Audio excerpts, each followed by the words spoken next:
భీమసేనుడు కోట గోడ దూకి ఉపకీచకుల ముందే శ్మశానానికి చేరుకొని కొంత దూరంలో కాగడాలు పట్టుకొస్తున్న వారిని చూసి ఒక మహావృక్షాన్ని పెకలించి భుజం మీద పెట్టుకుని ఒక భయంకరాకారంతో అక్కడ నిలబడతాడు. కీచకుడి మృతదేహంతో కట్టేసిన ద్రౌపదితో శ్మశానం చేరుకున్న ఉపకీచకులు వారికి దారిలో అడ్డంగా నిలబడిన ప్రళయ కాళాంతకమూర్తి వలె ఉన్న భీమసేనుడిని చూసి ఈ సూర్యుడు సైరంధ్రి భర్త గంధర్వుడై ఉంటాడని తలచి ఎంతో మిక్కిలి భయపడిపోయి ఆ కీచకుడి శవాన్ని ద్రౌపదిని అక్కడే వదిలేసి ఎవరి దోన వాళ్ళు పారిపోతారు.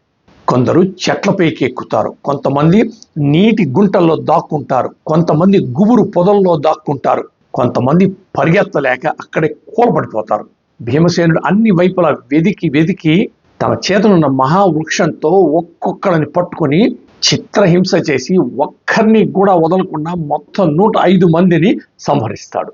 ద్రౌపది కట్లు విప్పదీసి సుదేష్ణ మందిరానికి వెళ్ళమని చెప్పి తను వచ్చిన రహస్య మార్గంలోనే తిరిగి వెళ్ళిపోతాడు. నేను ఇదంతా మహాభారతం 126 ఎపిసోడ్లో చెప్పాను. నా వీడియో కనుక మీకు నచ్చినట్లయితే లైక్ చేయండి, షేర్ చేయండి, కామెంట్ చేయండి, నా ఛానల్ని సబ్స్క్రైబ్ చేయండి. Thank you.